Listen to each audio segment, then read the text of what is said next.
नमस्कार,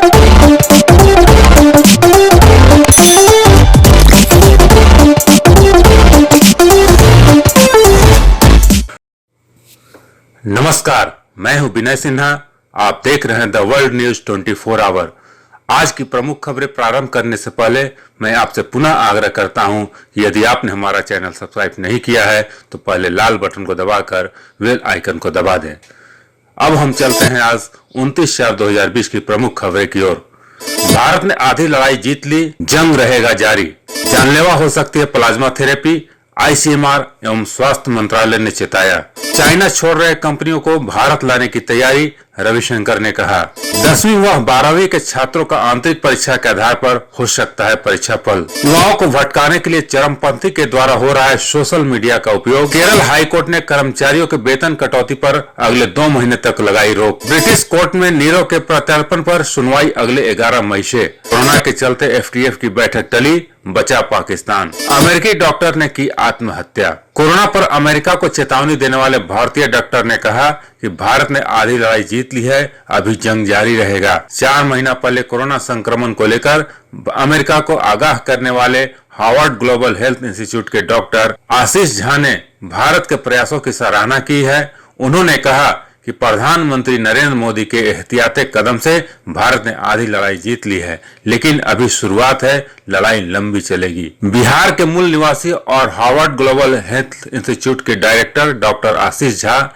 जिन्होंने कोरोना को लेकर अमेरिका को चेतावनी दी थी, उन्होंने भारत के लिए कहा है कि भारत जैसे सघन आबादी वाले देश में एकाएक लॉकडाउन खोलना खतरनाक होगा।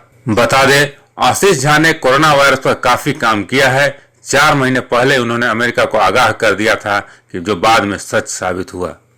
प्लाज्मा थेरेपी हो सकती है जानलेवा, आईसीएमआर एवं स्वास्थ्य मंत्रालय ने किया है सावधान। कोरोना वायरस के इलाज में प्लाज्मा थेरेपी के इस्तेमाल के प्रति बढ़ते अति उत्साह को लेकर आईसीएमआर ने और राज्य सरकार को सावधान किया है।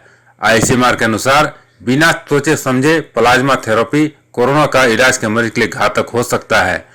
कोरोना के इलाज में प्लाज्मा थेरेपी कितना कारगर है, इसके सबूत जुटाने के लिए आईसीएमआर ने राष्ट्रीय स्तर पर अध्ययन शुरू किया है और इसके नतीजे आने तक इसके अंधाधुंध प्रयोग से बचने की सलाह दी है। चीन से निकलने के इच्छुक दूसरे देशों की, खासकर जापान और अमेरिका की कंपनियों को हर हालत में भारत में लाने की कोशिश में सरकार जुट गई है।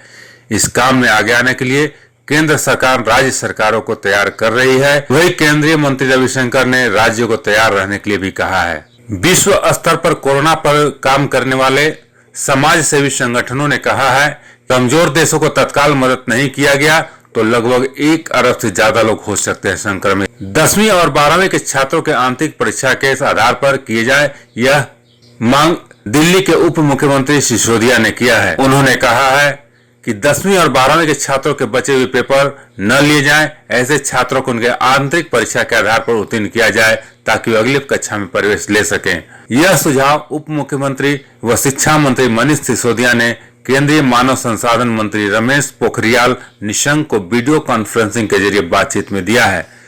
निशंक ने मंगलवार को देश भर के शिक्षा मंत्रियों की बैठक बुलाई थी। युवाओं को भटकाने के लिए चरमपंथी संगठन कर रहे हैं सोशल मीडिया का इस्तेमाल। एक तरफ जहां पूरी दुनिया कोरोना संगठन के तहत लॉकडाउन से जूझ रही है, वहीं आतंकवादी समूह इसका फायदा उठाने के फिराक में है। इसको लेकर संयुक्त राष्ट्र प्रमुख एंटोनियो गुतारेस ने पूरी दुनिया को सावधान किया है।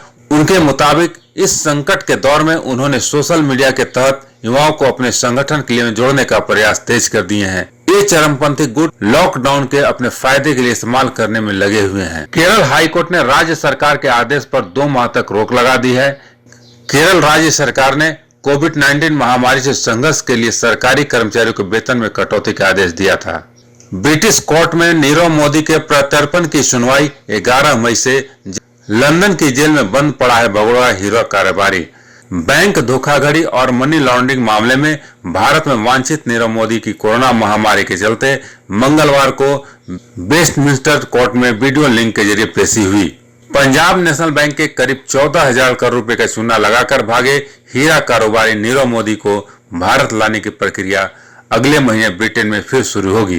ब्रिटेन की एक अदालत में उसके प्रत्यर्पण मामले पर सुनवाई 11 मई से शुरू होगी, जो 5 दिनों तक चलेगी। मंगलवार को अदालत ने उसे 11 मई तक के लिए न्यायिक हिरासत में भेज दिया। हालांकि पिछले साल गिरफ्तार होने के बाद से वह दक्षिण पश्चिमी लंदन के वेंट्सवर्थ जेल में बंद है। कोरोना के बहाने कुछ समय के लिए फिर बच गया पाकिस्तान। FATF की बैठक टली। FATF ने अपने आगामी बैठक को फिलहाल इस वैश्विक संकट की वजह से टाल दिया है। इसकी बदौलत पाकिस्तान को कुछ समय के लिए राहत मिल गई है। अमेरिका में दिखा UFO। पेंटागन ने वीडियो जारी कर किया दावा। एलियंस और UFO के लेकर हमेशा बातें होती रहती हैं, तमाम तरह के कयास लगाए जाते रहे, लेकिन आज तक किसी के भी दावे की पुष्टि नहीं हुई है। सालों से आसमान में उड़न तस्वीरें देखे जाने का दावा किया जाता रहा है, मगर इस बार अमेरिका ने खुद UFO देखे जाने का दावा किया है। अमेरिका में कोरोना वायरस का इलाज कर रही एक डॉक्टर ने आत्महत्या कर ली है। पुलिस के मुताबिक रविवार को उनकी मौत हो गई। न्यूयॉर्क के रहने वाले डॉक्टर लॉन ब्रिन मैनहट्टन ने न्यूयॉर्क प्रेस्बिटेरियन एलेन हॉस्पिटल में इमरजेंसी डिपार्टमेंट की मेडिकल डायरेक्टर थी। अब हम यही विदा लेते हैं। आपसे निवेदन है, यदि आपने इस चैनल को अब तक सब्सक्राइब नहीं किया है, सब्सक्राइब कर बेल आइकन को दबाना न भूलें। साथ ही साथ अपना महत्वपूर्ण राय कमेंट बॉक्स में अवश्य दें, जिससे आपका संदेश अधिक से अधिक लोगों तक पहुंच सके। यदि आप चाहते हैं कि हमारा लिंक आप तक डायरेक्ट पहुंचे, तो हमारे व्हाट्सएप ग्रुप से जुड़ें।